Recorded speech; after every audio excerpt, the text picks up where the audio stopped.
Stel jou voor 'n wêreld waar twee supermoondhede, die FSA en die ISR, staan aan teenoorgestelde kante van die ideologiese spektrum. Kapitalisme teenoor kommunisme, waar elkeen die ander se stelsel as 'n bedreiging vir globale stabiliteit beskou. Redes vir wrywing tussen Koue Oorlog akteurs, ideologiese konflik, kapitalisme FS.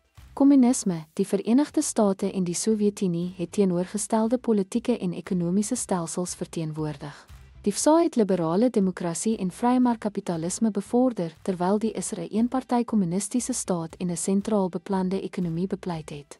Hierdie wêreldbeskouings was fundamenteel onversoenbaar en beide kante het die ander se stelsel as 'n bedreiging vir globale stabiliteit gesien. Gebroke beloftes en wantroue na die Tweede Wêreldoorlog. Tydens die Jalta-konferensie het Stalin vrye verkiesings in Oos-Europa beloof. Na die oorlog het die ISR egter kommunistiese regerings in Pole, Hongarye en elders geïnstalleer.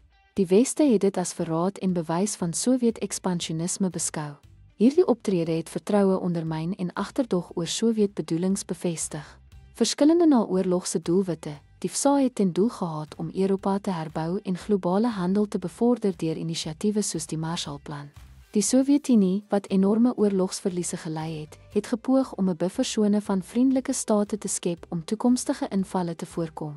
Hierdie botsing van prioriteite, ekonomiese herstel teenoor veiligheidsbeheer, het vyandelikhede verdiep. Kernwapens en die wapenwetloop. Die FSA het atoombomme in 1945 ontwikkel en gebruik, wat hulle 'n groot voordeel gegee het. Die Sowjets het dit as 'n bedreiging gesien en vinnig hul eie kernprogram versnel en in 1949 'n bom suksesvol getoets.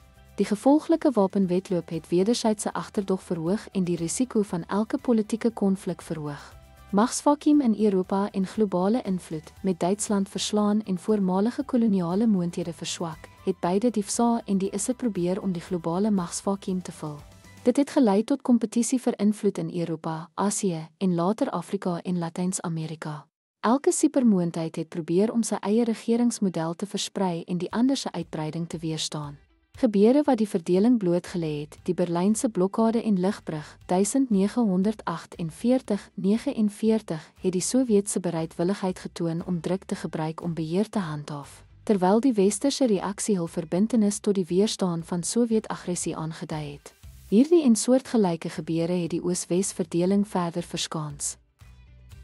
Ten slotte, die Koue Oorlog is gebore uit diepgewortelde ideologiese, politieke en historiese spanninge.